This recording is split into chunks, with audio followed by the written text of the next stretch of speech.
pessoal, estamos aqui para mais uma videoaula de mecânica dos sólidos e dessa vez nós vamos começar a tratar sobre flexão.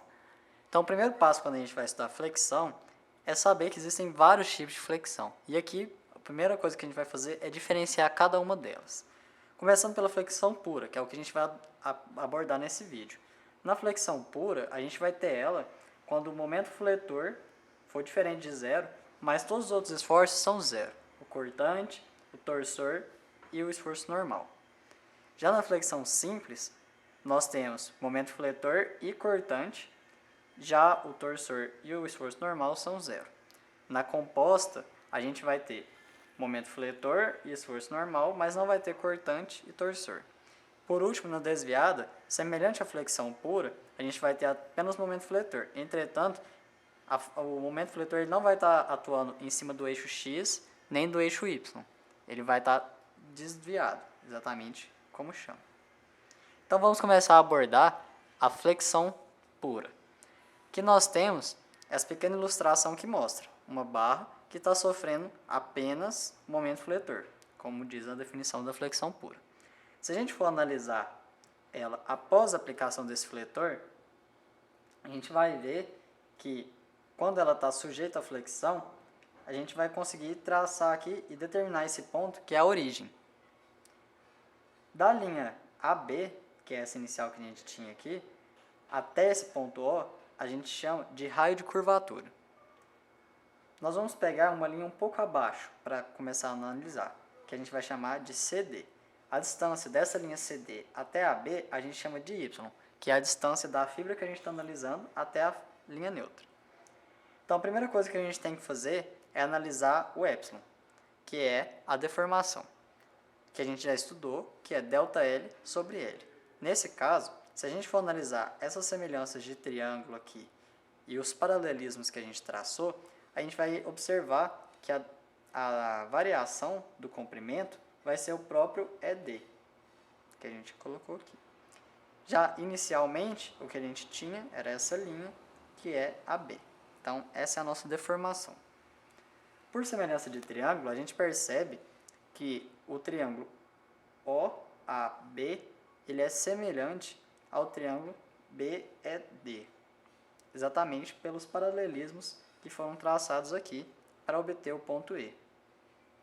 Então, vamos pegar um lado e colocar ele na forma de razão com o outro lado para respeitar essa semelhança. Então, a gente tem no triângulo OAB o ρ dividido por AB. Já no triângulo BED, Y dividido por ED. Então, a gente consegue isolar e obter essa relação, que ED sobre AB é igual a Y sobre ρ, que é a nossa própria deformação que a gente tinha vislumbrado aqui.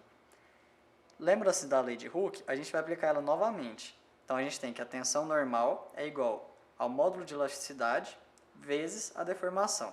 Substituindo a deformação aqui, a gente tem que a tensão normal é E vezes Y sobre ρ. Passando para a próxima folha, a gente vai analisar a seção transversal dessa figura aqui.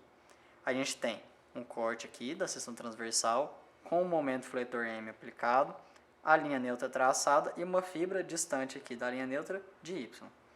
Nessa fibra a gente vai escolher um ponto que está a X desse eixo Y e que está sofrendo aqui uma tensão normal, que é devido a esse fletor. Então, a gente, analisando os infinitesimais, a gente percebe que DF é igual a sigma dA. O sigma a gente substitui com o que a gente calculou na outra folha, que é E vezes Y sobre ρ, multiplica por dA. Vamos guardar essa informação aqui por enquanto. Já em relação ao dmx, que é o momento fletor em torno de x, a gente tem que ele é a força vezes a distância. Tratando de infinitesimal, dF vezes y. Então, a gente substitui o dF aqui e o y, a gente obtém e y ao quadrado sobre ρ vezes dA. Já o infinitesimal do momento fletor em torno de y é dF vezes a distância x. Substituindo novamente o dF, a gente tem que é e vezes xy sobre ρ vezes dA.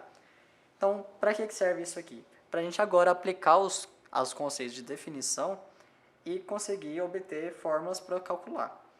Então, primeira coisa, na flexão pura, o somatório de forças normais à seção transversal é zero.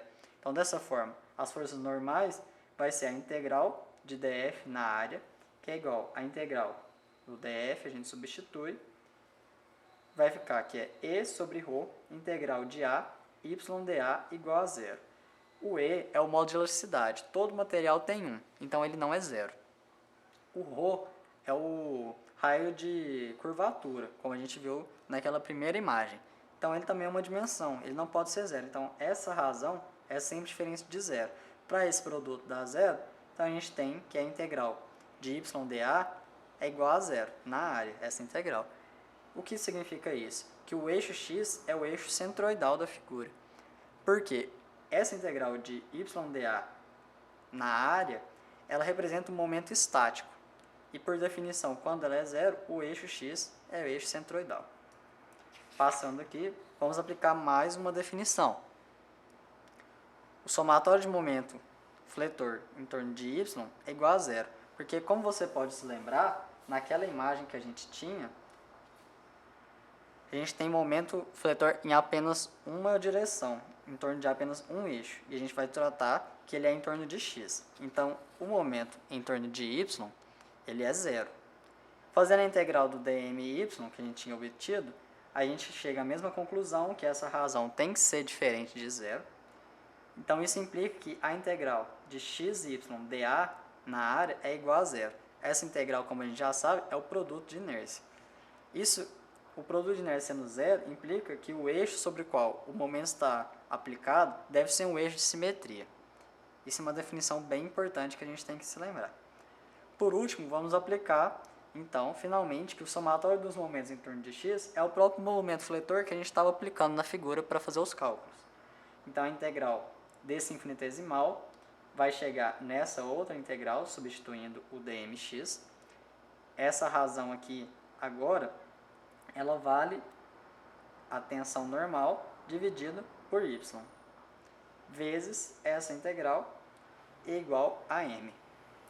Fazendo, então, sigma sobre y, essa integral de y² dA, a gente se lembra que é o momento de inércia. Isso igual a m.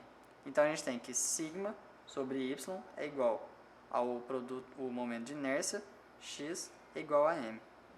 Isolando a tensão normal, a gente tem que na flexão pura, a gente tem a tensão normal é igual ao momento fletor vezes a distância dividido pelo momento de inércia em torno do eixo x. Isso é importante porque essa é a fórmula da tensão normal devido a um fletor. Então, quando você aplica um fletor, surge uma tensão normal que pode ser calculada dessa forma.